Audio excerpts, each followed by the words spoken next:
tell me that I'm never. Halo semua, salam sejahtera Malaysia. Selamat datang ke channel Fels Lifestyle.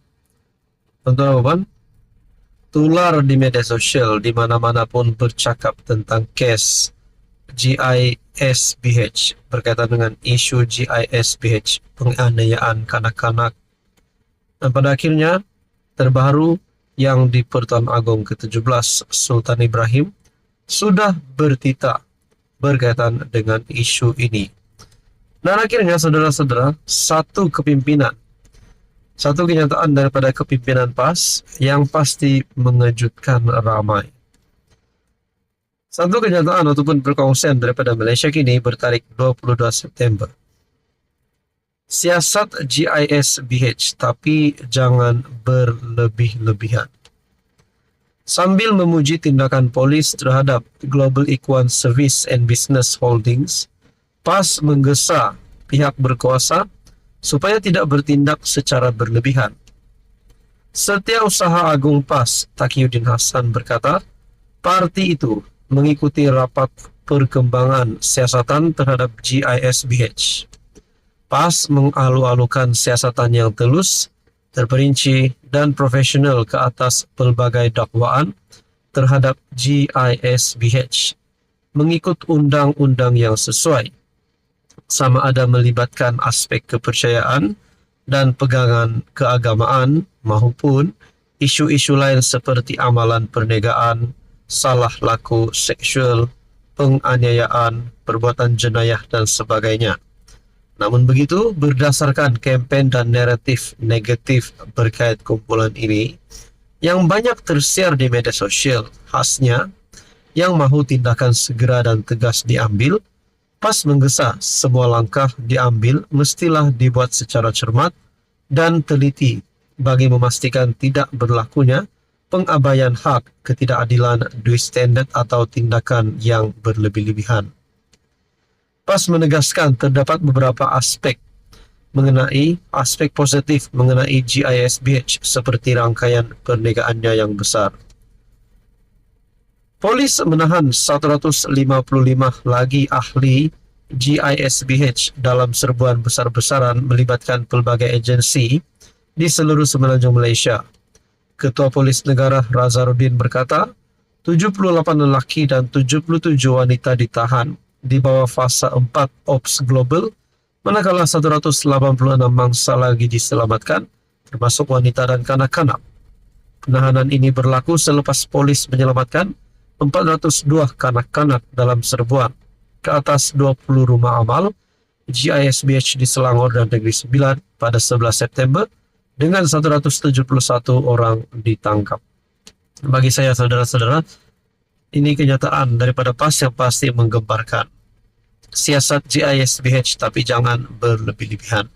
Mungkin ini menimbulkan banyak persoalan. Dan seperti yang kita tahu, Istana Negara, Baginda yang di Pertuan Agong ke-17 Sultan Ibrahim sudah bertita berkaitan dengan ini. Teman-teman, apa komen Anda? Halo semua, salam sejahtera Malaysia. Tuan-tuan dan puan yang amat dihormati. Terima kasih kerana terus setia dan bersama di dalam channel ini. Akhirnya ada satu tulisan berkaitan dengan gesaan Anwar untuk bertanggung jawatan, dan ada satu tulisan di mana perkara ini ataupun tulisan ini pasti mengejutkan kepimpinan pembangkang dan terutamanya kepada Anwar Ibrahim sebagai Perdana Menteri. Satu perkongsian daripada Syabuddin bertarikh 22 September, Anwar harus banyak bertenang. Gesa Perdana Menteri letak jawatan perkara biasa. Perdana Menteri Anwar Ibrahim nampaknya semacam koyak dan begitu mudah tersentuh hati dengan gesaan pemuda PAS yang menuntutnya letak jawatan. Sebagai reaksi, beliau bukan saja membalasnya dengan mencabar agar undi tidak percaya segera dilakukan terhadapnya dalam sidang parlimen akan datang, malah turut menampilkan dirinya dengan ucapan balas yang berapi-api. Dengan wajah yang marah, Anwar juga memperlekeh Ketua Pemuda PAS sebagai pemimpin yang tidak tahu sejarah, menjadi alat dan perkakas kepada perasuah serta pencuri harta rakyat, sambil dalam waktu yang sama melambung dirinya sendiri sebagai bekas banduan yang terhormat. Wow, adakah status banduan terhormat di dunia ini? Menurut Syahbudin. Melihat gayanya berucap sedemikian rupa sambil dengan nada menjerit di malam memperingati kebangkitan reformasi Jumaat malam yang lalu, kadang-kadang membuatkan kita berpikir, ini ucapan seorang Perdana Menteri atau ucapan Ketua Pembangkang? Yang jelas di mata penilaian ramai orang ialah Anwar masih seolah-olah sukar menanggalkan watak sebagai Ketua Pembangkang. Tetapi bila sudah menjadi PM, terus menjerit ketika berucap adalah suatu kejanggalan. Sudah ada kuasa, status diri lebih terhormat, boleh melakukan apa saja dengan kuasa, dari hujung langit ke hujung langit, sibuk nak menjerit lagi untuk apa menurut Syahbudin. Saudara-saudara, di akhir tulisan ini, sebagaimana PM tidak mahu pembangkang naik jadi kerajaan, pembangkang juga tidak mahu melihat PM terus kekal di jawatan yang disandangnya. Kerja pembangkang ialah memastikan PM dapat dipensiunkan seawal mungkin, dan caranya ialah dengan menggesanya meletak jawatan.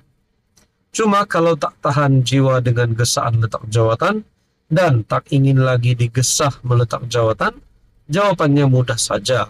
Segeralah letak jawatan menurut Syahbudin. Saudara-saudara, menurut Anda ini satu tulisan yang pasti ada isi tersiratnya. Mungkinkah dengan ini Anwar harus lebih bertenang?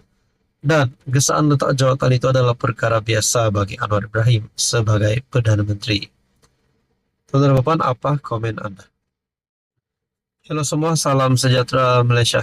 Tuan-tuan dan Bapak yang amat dihormati, selamat datang ke channel Fels Lifestyle.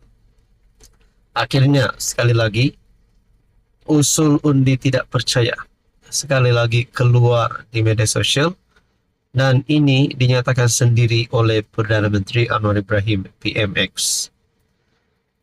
Akhirnya, selepas Anwar Ibrahim digesa daripada kepimpinan PAS untuk meletakkan jawatan, kerana usul itu telah diluluskan oleh kepimpinan PAS menggesa Anwar letak jawatan, nampaknya Anwar Ibrahim menyahut cabaran itu dengan mengeluarkan kenyataan untuk mengadakan usul undi tidak percaya pada masa persidangan terdekat ini.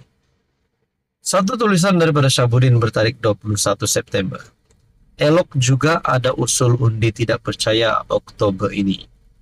Selepas Anwar mencabar agar usul undi tidak percaya dibentangkan terhadapnya di Parlimen pada sesi Oktober ini, cabaran itu segera disahut oleh Ketua Penerangan PAS, Ahmad Fadli Syari.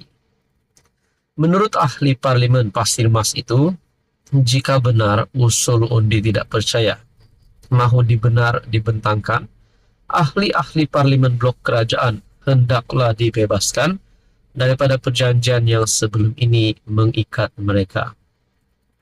Beliau mendakwa wakil rakyat daripada blok kerajaan ketika usul percaya terhadap Anwar pada Disember 2022 dahulu telah diikat dengan suatu perjanjian. Jika benar-benar anak jantan, bebaskan ahli-ahli parlimen daripada semua perjanjian yang mengikat mereka. Beri mereka kebebasan mengundi mengikut pilihan sendiri. Kita tengok adakah Datuk Seri Anwar masih kekal ataupun tersungkur, katanya di FB. Saudara-saudara, menurut Anda, adakah sekiranya kepimpinan PHPN Kerajaan Perpaduan hari ini membebaskan ataupun tidak lagi mengikat ahli-ahli parlimen untuk lompat sokongan ataupun lompat parti?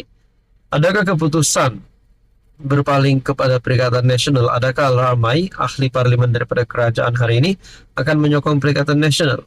Itu menjadi persoalannya. Yakin sangatkah PN sekiranya ahli parlimen kerajaan tidak diikat dengan janji-janji itu, mereka terus akan sokong PN? Itu menjadi persoalannya. Saudara-saudara, bagi saya, secara pribadi, apa yang dilakukan oleh kepimpinan PHPN yaitu mengikat ahli parlimen adalah untuk kestabilan politik, bukan semata-mata untuk mengekalkan Anwar sebagai Perdana Menteri. Itu hanya pandangan pribadi saja.